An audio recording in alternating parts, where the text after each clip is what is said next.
माननीय सदस्य सुश्री सयोनी घोष जी।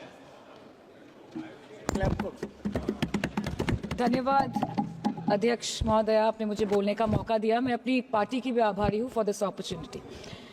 Madam, supplementary demand for grants is a constitutional pre-arrangement, and I agree that it should definitely not be objected. But it also raises the question as to why does the government need further allocation when it has not been able to spend what it already has. In financial year 24, government's final consumption expenditure was 14%, but it decreased to 4.4% in financial year 25 second quarter. This means that the government has spent much less this year as compared to last year. In the first quarter of 24-25, government spending was 4.15 lakh crore, and many cited model code of conduct a reason for spending less. But in the second quarter, it further decreased to 4.1 lakh crore. Madam, to my simple understanding, this grant is being demanded from the exchequer, but this is the money which is collected from the people, and it is meant to be spent for the people. Since Professor Shogata Rai has already spoken about the technical aspect, today I choose to speak on what this government has delivered to the people of this country, the utilization of resources and departments it's seeking additional grants for, and also its complex relationship with the state of West Bengal. Sir, इनके bulldozer के चलते madam Bharat के लोग सवाल पूछना भूल गए, और भारत की जनता आजकल इतनी भूखी है कि खाने को धोखा भी खा लेती है। मैडम, भारत में एक मिडिल क्लास जो एक साल पहले एक वेजिटेरियन थाली 100 रुपए में खाता था, आज वही वेजिटेरियन थाली 152 रुपए की हो गई। टमाटर की कीमत 247% बढ़ गई, आलू की कीमत 180%, लहसुन 128% और तेल नमक आटा मैदा 18%। पहले आम आदमी पॉकेट में पैसा लेके बाजार जाता था और थैली भरकर सामान लाता था, लेकिन अमृतकाल में आदमी थैली भरकर पैसा लेके जाता है और पॉकेट में आलू टमाटर प्याज लेके घर वापस आता है।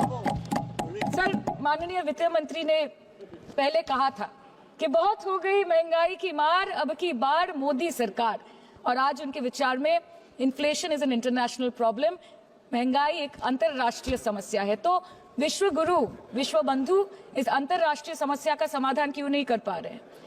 Ma'am, 74% of Indians are unable to afford a healthy diet. The household savings have plunged to a 50-year low. Around 48% of the households in this country are facing a financial crisis क्योंकि उनका खर्चा उनकी कमाई से ज्यादा है. The economic inequality in India is a 100-year high. The country's GDP growth rate for the second quarter 24-25 decreased to 5.4%, which is the lowest in 2 years. The government's total debt has reached a staggering 176 lakh crore, and the total debt is expected to soar up to 185 lakh crore by the end of the financial year. आज आपके उधार की वजह से हर हिंदुस्तानी पर 1.25 लाख का बोझ चढ़ गया, और आप उनकी मजबूरी को अपनी ताकत समझते हैं। बंगाल में ऑल इंडिया तृणमूल कांग्रेस की प्रदेश युवा अध्यक्ष होने के नाते मुझे हर दिन कई नौजवानों से बात करनी पड़ती है। वो मुझे ये पूछते हैं कि मोदी जी ने हर साल 2 करोड़ नौकरी का वादा किया था, अर्थात 10 साल में 20 करोड़ नौकरी।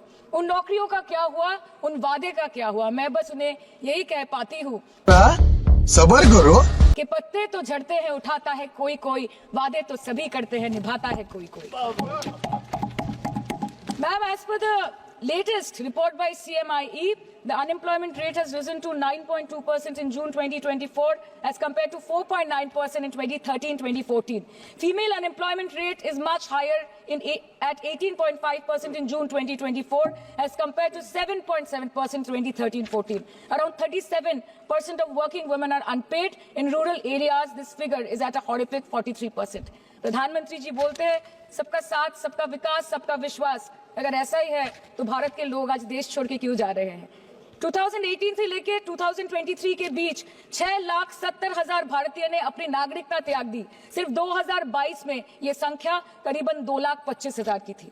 In 2022 alone, 7,500 high net worth individuals with a net worth of more than 8.3 crore or more left India. नवंबर 2022 से सितंबर 2023 सिर्फ 10 महीने में 96,917 Indians were arrested attempting to cross the United States illegally. Modi ji कहते हैं कि वो सबके साथ है, मगर ये आंकड़े बोलते हैं जो सबका होता है वो किसी का नहीं होता। और बंगाल के साथ तो कुछ अलग ही रिश्ता है इनका। The relationship is that of quid pro को, ठुकरा के मेरा प्यार मेरा इंतकाम देखेगी। मतलब वोट है तो नोट है, और वोट नहीं तो नोट नहीं। As per the available reports, as on 19 July rupees 1.23 lakh crore is already due from the government of West Bengal against flagship programs like Manrega, PM Awas Yojana, Gram Sadak Yojana, National Health Mission, Central Food Subsidy. Further, 40,806 crore is projected dues against these schemes, bringing the total amount to a staggering 1.71 lakh crore. Madam, health care की schemes में सिर्फ fund हमको दिया नहीं जाता क्योंकि colour coding match नहीं करता है. सो आप सबका साथ सबका विकास जो बोलते हैं, is it hinging on colour coding? आपको रंग पसंद नहीं तो आप बंगाल के लोगों को पैसा नहीं दोगे और फिर आप आके बोलते हो कि हम बंगाल में जीत क्यों नहीं पाते. Ma'am, this is the reason, this step motherly attitude, जिसके लिए बंगाल के लोग हर बार इनको बड़े बड़े रसगुल्ला खिलाकर वापस दिल्ली भेज देते हैं. Even after making several attempts to crush our aspirations and our economy, Bengal government stands tall and true सबर करो towards the commitment towards its people. Bengal में सिर्फ दीदी है तो मुमकिन है. The West Bengal government started transferring money to the bank accounts of 21 lakh people who worked for 100-day scheme without receiving any payments from the central government for Manrega. Even before Ayushman Bharat, in Bengal, Shastra Shati, a cashless scheme was launched, providing treatment cost up to 5 lakh for per person belonging to any strata of the society. आज कलकत्ता के किसी आलिशान private hospital में जहाँ पे एक अमीर आदमी की चिकित्सा होती है, वही बगल वाले बेड में एक गरीब मजदूर, एक गरीब किसान की भी ट्रीटमेंट होती है. यही है ममता बनर्जी का विकास.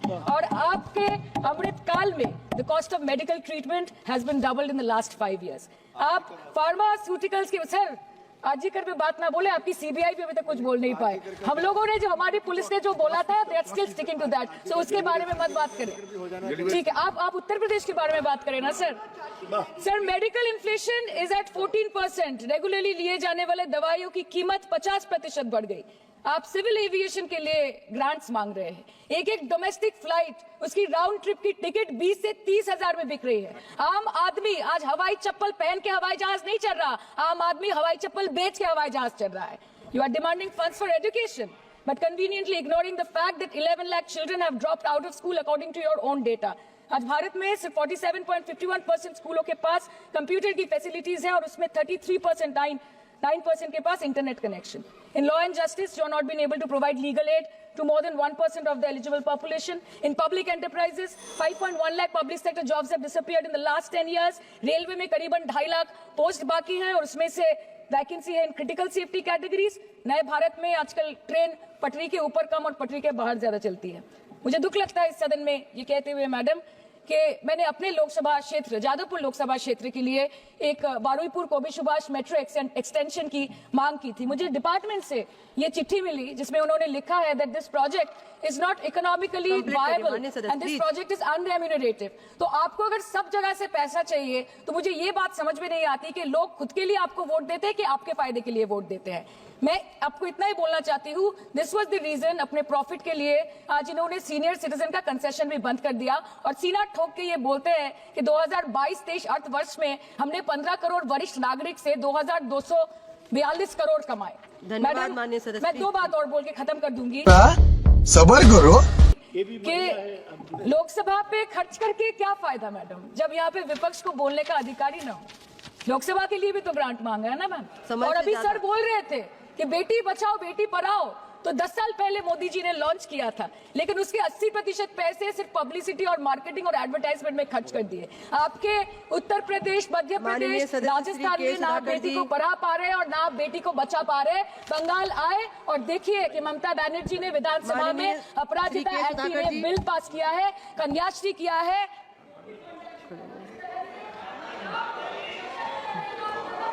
Thank you, madam. Thank you, madam.